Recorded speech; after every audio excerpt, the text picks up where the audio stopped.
Sheriff Barber's office. Yes, this is Valerie Haythorne. One of my employees did not show up for work this afternoon, which is totally uncharacteristic of her. I'm out of her house now. I just went in her home because I'm so worried about her.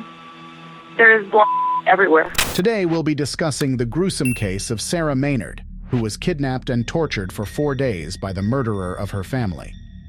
But before we dive into the case, let's begin our discussion by introducing the victims of this brutal tragedy. The Herman family consisted of Tina Herman, 32, and Herman's 2 children, Cody Maynard, 11, and Sarah Maynard, 13, while Stephanie Sprang, 41, lived close by and was good neighbors with the Herman family. The family also had a pet dog living with them at the time. On November 10, 2010, Hoffman broke into Herman's house after camping in the woods the night before. Just as Hoffman was about to burglarize the home, Herman and Sprang entered the residence, surprising Hoffman. After murdering Herman, Sprang, and Cody Maynard, Hoffman took Sarah Maynard back to his house, bound and gagged her, and then left her in his basement. He then dismembered the 3 victims and stuffed them inside a 60-foot-tall hollow tree. The next day, on 11th of November 2010, they were all reported missing from their home in Knox County, south of Mansfield. Their family dog also mysteriously disappeared. Sheriff Barber's office. Yes, this is Valerie Haythorne. One of my employees did not show up for work this afternoon, which is totally uncharacteristic of her. I'm out of her house now. I just went in her home because I'm so worried about her. There is blood everywhere. Don't go back in the house. We begin tonight with a developing story, a mystery that grows stranger by the minute. An entire family just vanishes. As the search intensifies, so does the fear in this community. I think everyone's just kind of really scared that something like this could happen so close to home. Community members came out in droves, searching day and night for the 2 women and 2 children. On day 8 of the search, authorities made a gruesome discovery inside a hollowed-out tree at the Kokosing Wildlife Preserve in rural Knox County. 3 of the 4 victims and the family pet's dismembered remains. Scouring a wooded area looking for any sign of a missing family. The victims had multiple stab wounds to the chest and back, and each victim was dismembered, according to the medical examiner's report. Police said their remains had been put inside trash bags and placed inside the hollow tree by Matthew Hoffman, a 30-year-old professional tree trimmer who led investigators to the bodies near Fredericktown. Hoffman became a suspect when items found in the house, a large tarp and large garbage bags, were purchased from a local Walmart. The police reviewed video footage of Hoffman buying those items at Walmart, as well as leaving them in his own vehicle, and were able to determine his identity through BMV records. The security person actually said that he thought the vehicle he was driving was a Toyota Yaris. So I thought, well, how many Toyota Yarises could there be in Knox County? It also came out later that he had been stopped by police in the area where Herman's truck was found, but had been released after being questioned as to why he was in that area. On November 14th, detectives raided Hoffman's home, and Hoffman was arrested. Sarah was rescued from his basement and survived. I mean, the whole house was full of leaves, in bags, but there were just huge piles of leaves all through the house. And then they noticed that there was a dresser pushed against the basement door, and it was only on removing that dresser and going down into the basement that they discovered Sarah. And I could hear Joe yelling, "They found her, she's alive, she's alive." While incarcerated, Hoffman wrote a 10-page confession letter where he admitted to the murders and abduction, as well as revealing the location of the 3 bodies. While admitting to the abduction, Hoffman claimed he treated Sarah nicely and let her play video games, watch movies, and eat hamburgers. Hoffman's claim was contested by Sarah, with evidence of sexual assault.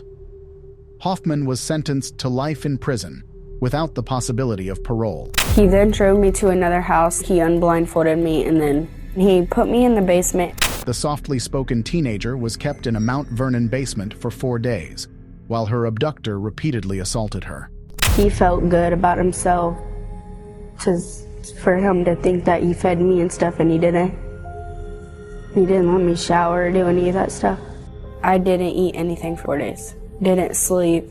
I stayed awake worrying about where my family was. She was forced to sleep on a bed of leaves, and despite Hoffman's assertion that he cooked her hamburgers and allowed her to play video games, she said she was tied up and not allowed to eat or shower. She said she constantly hoped she would be rescued, and tried at all times not to anger her tormentor.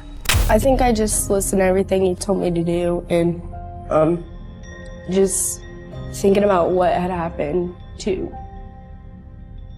them and just staying strong. In a confession made to police only after they promised not to seek the death penalty for his crimes, Hoffman told how he randomly targeted the isolated Knox County split-level house where Tina Herman lived with her 2 children, and spent the night in a sleeping bag in the woods across the street. About 9 a.m. on November 9th last year, he slipped into the house through an open garage door after watching Mrs. Herman drive off in her car. He told the officers that there was a certain amount of excitement in being in someone else's home without them being there. He mentioned he was looking for anything of value that could be carried out easily, but Hoffman claims he was surprised when Herman returned home. After hiding in a bedroom, he confronted her with a knife he had bought for a certain amount of intimidation. He told the officers that he hit her a couple of times in the head, but this would not knock her out. It was not doing the job, and that made him panicky. At that point, neighbor Stephanie Sprang walked into the house and screamed. He said he had no idea when she got there, what she was doing there, and how she gained access. The other woman yelled at him. There were now 2 to deal with, and he did not know what to do. Hoffman said he stabbed Herman through her back twice. He then chased the neighbor into another room and stabbed her several times in the chest. He said at this time he was in a total state of shock. He wandered around the house slowly, coming to the realization of what he had done and how bad it was. During this time, he told the officers that he had killed the dog because it would not stop barking. While he was dismembering the women's bodies for disposal, Sarah and Cody came home from school. He said that he confronted the children and the girl instantly ran to the bedroom. He stabbed the boy in the chest a couple of times, but claimed he could not bring himself to kill Sarah. Instead, he abducted her and repeatedly raped her. Authorities have not said why the 4 were targeted. The sheriff has suggested that Hoffman, who spent 6 years in a Colorado prison on arson and other charges, had been watching them for some time. Sarah appeared on the show with her father, Larry Maynard. He said how proud he was of her and how lucky he was that she was by his side. He said that she's an inspiration to him. As the father, he's supposed to be the teacher of his children, but she's taught him far more than he can teach her about life. But he added that it's still a nightmare every day, knowing that there's a part of the family that is no longer with them. And Mr. Maynard said he did not believe Hoffman's claim that the murders were as a result of a burglary gone wrong, and that he never intended to kill anyone. Mr. Maynard said that a thief steals and a murderer kills. If he was there to burglarize the home, why did he stake it out the way he did? Why did he purchase a knife online a week prior to making an entrance into this home? Sarah said she wrote a statement to be read to Hoffman in court, adding, "I wanted to tell him that I wasn't scared of him. I just wanted to live my life." Despite Hoffman taking away everything from Sarah, she still survived and lived on to tell her story bravely. And that said a lot about her character, while Hoffman would continue to live the rest of his life rotting in a prison cell. What are your thoughts on this gruesome leaf killer, and how bravely Sarah lived through the hell he put her through? Comment down your thoughts below, and subscribe for more content like this.